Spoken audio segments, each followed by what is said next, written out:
میرا جو بندہ کسی بندے کے آگے ہاتھوں کو پھیلائے گا تو خدا کہتا ہے اس کی امید کو میں توڑ دوں گا، اس کی امید کو میں ختم کر دوں گا۔ کیا کہہ رہا ہے خدا؟ میرا جو بندہ مجھے چھوڑ کے بندے کے آگے ہاتھوں کو پھیلائے گا اس کی امید کو میں تباہ و برباد کر دوں گا۔ عزیزان محترم، جس کی امید کو خدا ختم کر دے، جس کی امید کو خدا توڑ دے، کیا ہم گنہگار بندوں میں یہ طاقت ہے کہ اس کی امید کو واپس جوڑ سکے؟ کبھی نہیں۔ پھر خدا کیا کہتا ہے کہ میرا جو بندہ پوری کائنات کو چھوڑ کے مجھ سے مانگے گا، میرے آگے ہاتھوں کو پھیلائے گا، تو جہاں سے راستہ نہ بنتا ہوگا میں اس کے لیے وہاں سے راستہ بنا دوں گا۔ عزیزان محترم، خدا کیا کہہ رہا ہے کہ میں اس کے لیے وہاں سے راستہ بناؤں گا جہاں سے راستہ نہ بھی بنتا ہوگا۔ اور پھر خدا عجیب جملہ کہتا ہے، خدا کیا کہتا ہے کہ کیا میرا بندہ دیکھتا نہیں ہے کہ جب اس نے مجھ سے مانگا تو میں نے اسے فوراً عطا کر دیا، اور میں اپنے بندے کو مانگے بغیر ہی عطا کر دیتا ہوں۔ جب میں اپنے بندے کو مانگے بغیر عطا کر دیتا ہوں، جب کل کائنات کا خزانہ میرے ہاتھوں میں ہے، تو پھر میرا بندہ دوسروں کے آگے ہاتھوں کو کیوں پھیلاتا ہے؟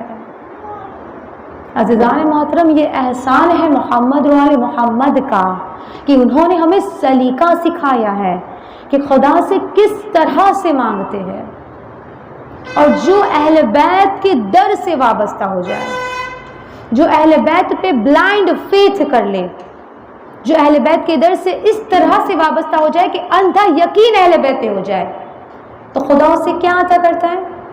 ایک روایت بیان کر دوں۔ چھٹے امام صادق آل محمد امام جعفر صادق علیہ الصلاۃ والسلام، اللہم صلی علی محمد و آل محمد، چھٹے امام یہ ارشاد فرماتے ہیں کہ چھٹے امام کے زمانے میں ایک شخص تھا جو مولا کا چاہنے والا تھا، اہل جبل میں رہتا تھا، اور وہ جبل کے علاقے سے چھٹے امام کی زیارت کے لیے مدینہ آیا۔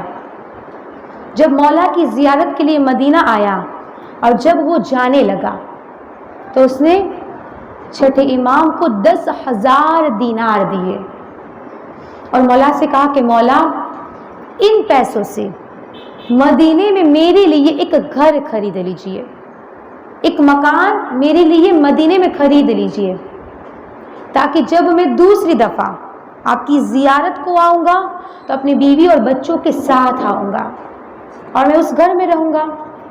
وہ صاحب حیثیت تھا، مولا کو پیسے دے کے چلا گیا۔ جب کچھ عرصوں کے بعد جب وہ مولا کی زیارت کے لیے واپس آیا تو اپنے بیوی اور بچوں کے ساتھ آیا۔ مولا نے اسے اپنے گھر مہمان ٹھہرایا۔ ایک بارگی جب چند دن ہو گئے نا تو مولا نے اس سے کہا کہ دیکھ، تو جو پیسے مجھے دے کے گیا تھا تاکہ میں مدینے میں تیرے لیے گھر خرید لوں، لیکن دیکھ میں نے تیرے لیے مدینے میں مکان نہیں خریدا۔ عزیزان محترم، امام ہے نا، امام کو پتا ہے کہ کیا ہونے والا ہے، کیا ہو چکا۔ چھٹے امام کو معلوم تھا کہ اس کی زندگی اب زیادہ نہیں ہے۔ مولا نے کہا کہ تو مجھے پیسے دے کے گیا تھا نا کہ میں مدینے میں تیرے لیے مکان خریدوں، مگر میں نے تیرے لیے مدینے میں مکان نہیں خریدا۔ تو اس نے کہا پھر مولا کہاں پہ خریدا؟ کہا میں نے تیرے لیے بہشت میں گھر خریدا ہے، اور اس کے لیے میں نے تجھے دستاویز بھی لکھ دیے ہیں۔ مولا نے اس دستاویز پہ اپنے ہاتھوں سے یہ لکھا تھا کہ میں نے تیرے لیے بہشت میں وہ گھر خریدا ہے کہ جس کی ایک دیوار رسول خدا کے گھر سے ملتی ہے، ایک دیوار علی مرتضیٰ کے گھر سے ملتی ہے، ایک دیوار حسن مجتبی کے گھر سے ملتی ہے، اور ایک دیوار حسین مظلوم کے گھر سے ملتی ہے۔ مولا نے اس دستاویز کو دکھایا، اس نے فوراً کہا کہ مولا میں راضی ہوں، مولا نے کہا اگر تو راضی ہے تو میں ان پیسوں کو غریب اور سادات میں تقسیم کر دوں. اس نے کہا مولا میں راضی ہوں. پھر مولا نے وہ پیسے لیے اور غریب و سادات میں تقسیم کرا دیے. پھر وہ کچھ دن مولا کے یہاں مہمان رہا اور کچھ دنوں کے بعد وہ اپنے وطن واپس چلا گیا. جب اپنے وطن میں پہنچا ہے تو شدید بیمار پڑا، اتنا بیمار کہ اس کا وقت آخر آ گیا. اب جب عالم نزا کی کیفیت اس پہ طاری ہوئی، ایک مرتبہ اس نے اپنے عزیزوں کو اپنے قریب بلایا، اپنے فیملی والوں کو اپنے قریب بلایا اور بلا کے کہا کہ دیکھو جب میں مر جاؤں نا تو اس دستاویز کو میری قبر میں میرے کفن کے اوپر رکھ دینا. لوگوں نے ایسا ہی کیا. جب وہ مر گیا تو اس کے کفن کے اوپر وہ دستاویز رکھے، وہ پیپر رکھا اور اسے دفنا دیا. اگلے دن جب لوگ اس کی قبر پہ فاتحہ خوانی کے لیے گئے تو وہی دستاویز جو قبر کے اندر تھا وہ قبر کے اوپر ملا. جب لوگوں نے اس پیپر کو لیا تو اس کی دوسری سائیڈ پہ یہ تحریر تھی کہ چھٹے امام نے، صادق آل محمد نے جن چیزوں کا مجھ سے وعدہ کیا تھا خدا نے اس وعدے کو پورا کر دیا. تو عزیزان محترم پتہ یہ چلا کہ جو اہل بیت کے درس سے وابستہ ہو جائے، جو اہل بیت پہ اندھا یقین کر لے، خدا اسے کس طرح سے عطا کرتا ہے. بس عزادارو، میں نے اپنی گفتگو کو یہیں پہ سمیٹ لیا. عزادارو، آج 6 محرم ہو گئی ہے.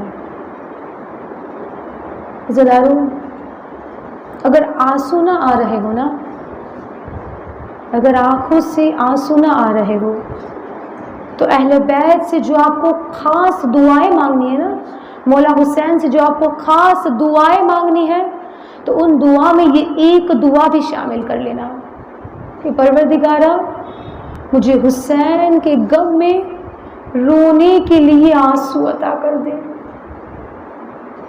کیونکہ عزادارو، میں نے علماء سے سنا ہے، معصومین کی حدیثوں کو پڑھا ہے کہ رونے والے کا ائمہ خاص خیال رکھتے ہیں.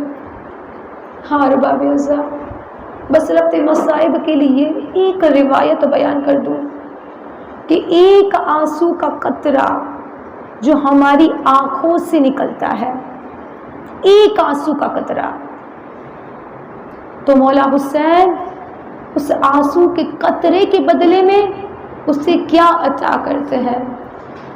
مولا کائنات اسے ایک آنسو کے بدلے میں کیا عطا کرتے ہیں. عزادارو، ملتا ہے کہ اہل بیت کا ایک چاہنے والا، ایک مومن مسیب میں رہتا تھا اور وہ اکثر مولا علی کے روضے کی زیارت کے لیے آتا تھا. جب وہ مولا علی کے روضے کی زیارت کے لیے جاتا تھا نا تو راستے میں ایک پولیس آفیسر اسے ملتا تھا اور وہ پولیس جو تھا وہ ناستک تھا، دشمن اہل بیت میں سے تھا.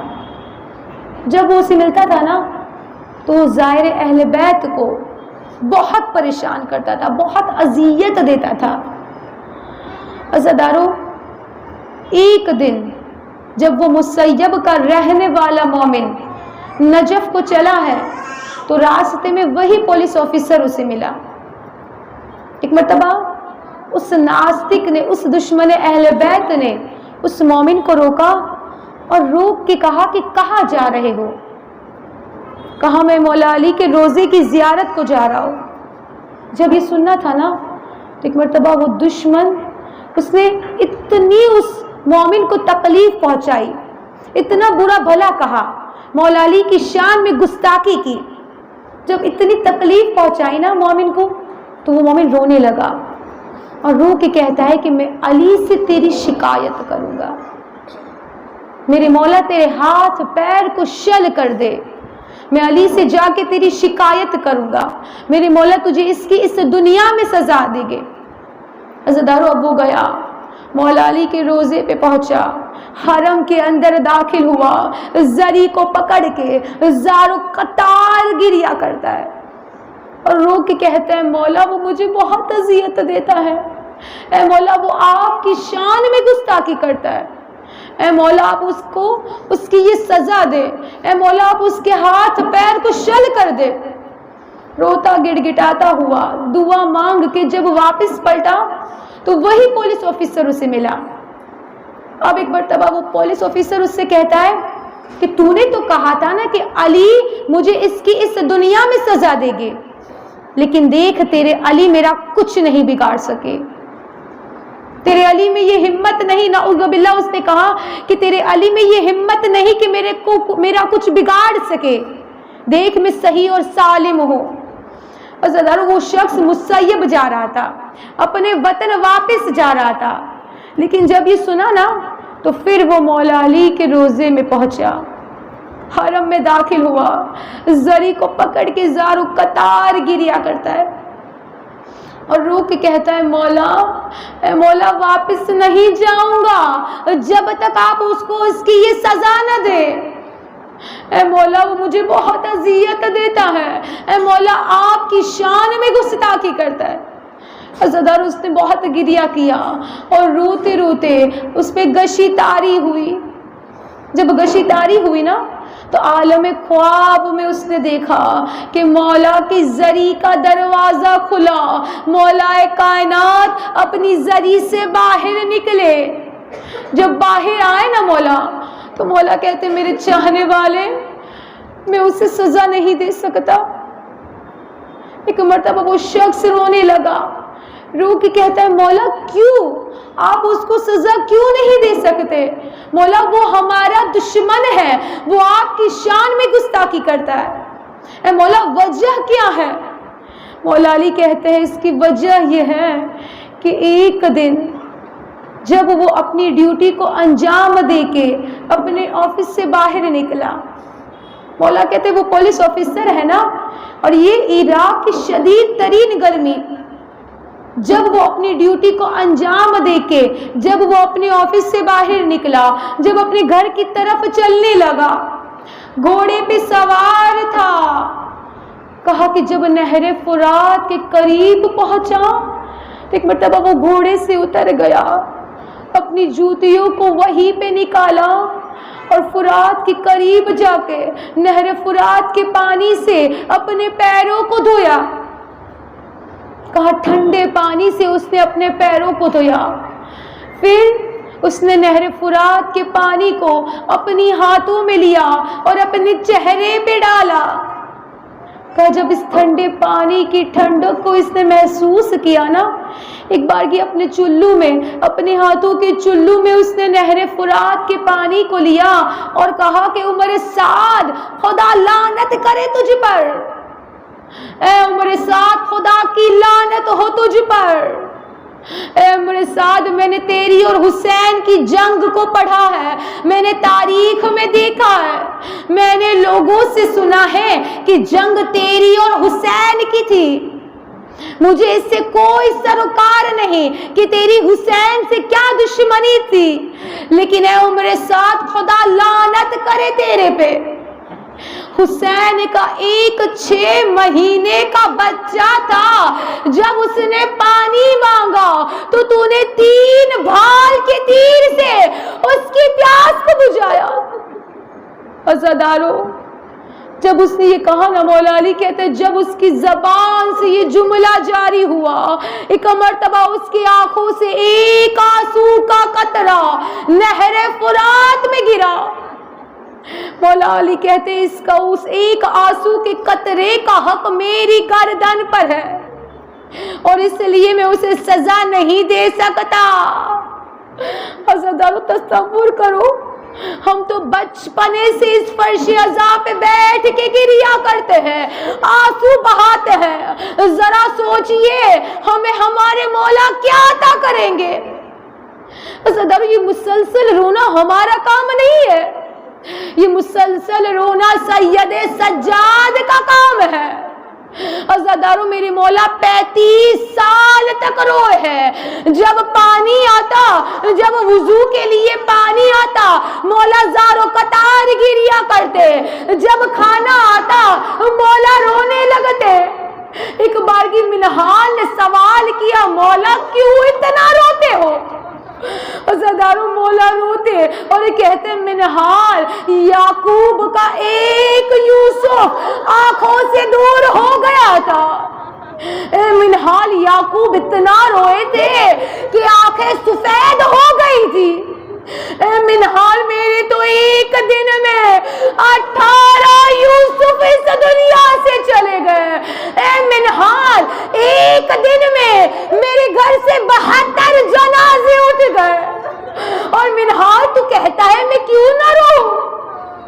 عزادارو جب ہم رونے لگتے ہیں نا، بہت زیادہ گریا کرتے ہیں نا، تو وہ 4 سالہ بچی ہمیں دیکھتی ہے، دروازے کے قریب جاتی ہے، اپنے بھائی سجاد سے کہتی ہے، وہ بھائی جو ہماری جوتیوں کے قریب کھڑا ہو کے عزاداروں کا استقبال کرتا ہے، اپنے اس بھائی کے شانے کو ہلا کے کہتی ہے بھیا یہ کس کو رو رہے ہیں؟ عزادارو یہ جملہ سنتے ہی مولا سجاد کہتے ہیں سکینہ یہ ہمارے مصائب پہ گریا کرتے ہیں. اے سکینہ یہ ہماری مظلومی کو یاد کر کے روتے ہیں، یہ ہمارے بابا پہ گریا کرتے ہیں. یہ جملہ سنتے ہی جناب سکینہ کہتی ہے بھیا اے کاش کہ یہ کربلا میں ہوتے تو میرے بوندے نہ چھینے جاتے. اے بھیا میرے بابا پہ خنجر نہ چلایا جاتا. ہار باب عذاب رونے کے لیے آمادہ ہو گئی. عزادارو آج 6 محرم کی شب آ گئی، آج 6 محرم کا دن آ گیا. عزادارو مولا حسین تاریخ یہ بتاتی ہے کہ جب مولا حسین کربلا کے بن میں تنہا رہ گئے، ایک مرتبہ مولا لشکری یزید کے سامنے آئے اور مولا نے کہا حل من ناصر ینصرنا، ہے کوئی جو اس غریب کی مدد کو آئے. عزادارو مولا کے سب جانثار شہید ہو چکے ہیں. ایک بارگی جیسے ہی مولا نے آواز استغاثہ بلند کی، بی بی ام رباب کے خیمے سے رونے کی صدائیں بلند ہوئی. عزادارو مولا حسین پلٹ کے بی بی ام رباب کے خیمے میں آئے اور سوال کیا بہن زینب کیا بات ہے؟ اے بہن ابھی یہ حسین زندہ ہے، اے بہن یہ گریا کیسا ہے؟ عزادارو بی بی زینب نے کہا بھیا اے بھیا جب آپ نے رونے کی صدا، جب آپ نے آواز استغاثہ بلند کی تو علی اصغر نے اپنے کو جھولے سے گرا دیا. اے بھیا علی اصغر کسی کی آغوش میں نہیں آ رہا. ہار باب ازا میں ہاتھوں کو جوڑ کے عرض کروں مولا اے مولا شاید علی اصغر یہ کہنا چاہ رہے ہیں کہ بابا میں بہت چھوٹا ہوں، اے بابا میں قدموں پہ چل کے تو نہیں جا سکتا، اس لیے اس جھولے سے گر کے بتا رہا ہوں کہ بابا ایک مجاہد باقی ہے. اے بابا مجھے آ کے لے جائیے. ہار باب ازا تاریخ یہ بتاتی ہے کہ 3 دن کی بھوک اور پیاس کے سبب بی بی ام رباب کا دودھ خشک ہو چکا تھا. اور عزادارو جناب علی اصغر کتنے پیاسے تھے معلوم ہے، میں نے عرض کربلا پہ علماؤں کی زبان سے سنا ہے. عزادارو ایک ذاکر بیان کرتے ہیں کہ علی اصغر اتنے پیاسے تھے کہ اگر کسی مچھلی کو پانی سے باہر نکال کے زمین پہ ڈال دیا جائے تو وہ مچھلی کیا کرتی ہے؟ بار بار اپنی زبان کھولے گی، بار بار بند کر دے گی، تڑپ کے رہ جاتی ہے، سانس نہیں لے پاتی. عزادارو وہ عالم بیان کرتے ہیں عرض کربلا پہ وہ جناب علی اصغر کے مصائب پڑھتے ہوئے یہ کہتے ہیں کہ علی اصغر اتنے پیاسے تھے کہ بار بار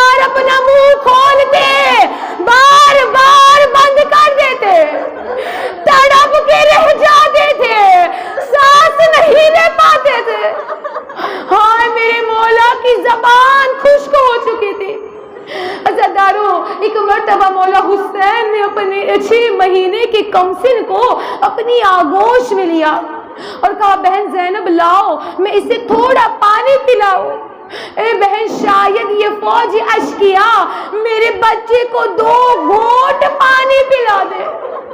میں کہوں جس کا دادا ساقیے کوثر ہو, جس کے دادی کے حق مہر میں یہ پورے کائنات کا پانی ہو, آج اسی کا پوتا 2 گھونٹ پانی کے لیے ترس گیا ہے. عزادارو مولا حسین نے اپنی گود میں اپنے ننھے پھول کو لیا. جب جانے لگے نا عزادارو ماؤں کا دل ہے نا, یقیناً میرا باپ اس فرش عذاب پہ آ گئی ہوگی. عزادارو پرسہ دیجیے اس ماں کو. عزادارو ایک مرتبہ بی بی میرا باپ قریب آئی اور قریب آ کے کہتے ہیں آقا مجھے کچھ لمحوں کے لیے میرے بچے کو میری آغوش میں دے دو. عزادارو ماں کا دل ہے نا, ایک بارگی اپنے 6 مہینے کے پھول کو اپنی آغوش میں لیا. بی بی ام رباب اپنے خیمے میں چلی گئی. عزادارو جب کچھ دیر کے بعد جب بی بی خیمے سے باہر نکلی نا تو مولا نے کیا دیکھا کہ علی اصغر کے بال سوار دیے ہیں, کرتے کو تبدیل کر دیا ہے, کمر پہ پٹکا باندھ دیا ہے. شاید وہ ماں یہ کہنا چاہتی ہے اے آقا صبح سے جو بھی میدان میں گیا واپس نہ آیا. اے آقا میں اپنے اس مجاہد کو سوار کے سجا کے میدان میں بھیجوں گی. ہائے باپ ازا, بی بی ام رباب نے سجا کے سوار کے اپنے بچے کو مولا حسین کی آغوش میں لیا. عزادارو مولا حسین جب خیمے سے باہر نکلے نا وہ کربلا کی تپتی دھوپ تھی. ہائے میرے مولا حسین نے اپنی ابا کے دامن کو اپنے بچے کے چہرے پہ ڈالا. چاند سا بچہ ہے. عزادارو بس میرے مولا حسین میدان میں آئے, لشکر یزید کے سامنے آئے اور ایک بارگی مولا کہتے ہیں اے ظالمو تمہاری نظر میں گنہگار ہوں, لیکن اے ظالمو میری اس 6 مہینے کے بچے نے تو کچھ نہیں کیا نا. اے ظالمو اسے 1 بوند پانی پلا دو. عزادارو کوئی آگے نہیں بڑھا. ہائے میرے مولا حسین نے ایک بارگی ظالموں سے کہا ظالموں اس کی ماں کا دودھ خشک ہو چکا ہے, ارے اسے 2 گھونٹ پانی پلا دو. عزادارو 2 گھونٹ پانی کے لیے جناب علی اصغر تڑپ گئے ہیں. عزادارو بس ایک بارگی مولا حسین نے کہا ظالموں تمہیں یہ لگتا ہے کہ اس بچے کے بہانے یہ حسین پانی پی لے گا, تو اے ظالموں یہ لو میں اس بچے کو زمین کربلا پہ لٹائے دیتا ہوں. عزادارو قیامت کا منظر ہے, وہ جلتی زمین پہ مولا نے اپنے 6 مہینے کے چاند کو رکھا, لیکن ہائے کیسے مسلمان تھے, کوئی آگے نہ بڑھا. عزادارو بس مولا حسین نے کہا علی اصغر اے میرے چاند تو حجت خدا کا بیٹا ہے, علی اصغر اپنی حجت کو تمام کر دے. عزادارو بس مولا علی اصغر نے اپنی سوکھی زبان کو اپنے ہونٹوں پہ پھیرنا شروع کیا. یہ منظر دیکھنا تھا کہ لشکر یزید منہ پھیر کے رونے لگا. عزادارو ایک بار کی عمر سعد نے دیکھا کہ یہ لشکر تبدیل ہو جائے گا. عمر سعد نے صدا دی ہوئے مولا حسین کے کلام کو قطع کر دے. عزادارو بس قیامت کا منظر ہے, ہوئے مولا نے 3 بال کا تیر, وہ تیر جس کے 3 سرے ہوتے ہیں جو میدان میں گھوڑوں کی گردن کو توڑنے کے لیے استعمال ہوتا ہے, بس اس ظالم نے 3 بھال کے تیر کو کمان میں جوڑا. عزادارو قیامت کا منظر ہے. اگر ہمارے بچوں کو کہیں پہ چوٹ لگ جائے تو ماں کتنی تڑپ جاتی ہے. عزادارو اس چوٹ کو ماں محسوس کرتی ہے کہ ہاں میرے بچے کو چوٹ لگ گئی. لیکن عزادارو بیوی میرا باپ قیامت کا منظر ہے کہ 3 بھال کا تیر 6 مہینے کے بچے کے گلے پہ چلا. ہائے اس 6 مہینے کے کم سن کا گلا ذبح ہو گیا. ہائے مولا علی اصغر اپنی باپ کی آغوش میں تڑپتے رہ گئے. ہائے وہ 6 مہینے کا بچہ اپنی باپ کی آغوش میں شہید ہو گیا. عزادار مجھے نہیں معلوم کہ اس ماں نے اپنے 6 مہینے کے بچے کو اس حالت میں کیسے دیکھا ہوگا. سلام ہو کربلا والی ماں پہ کہ جو تب بھی سجدے میں جا کے خدا کا شکر کرتی رہی. لعنت اللہ علی القوم الظالمین. انا للہ و انا الیہ راجعون. اعوذ باللہ من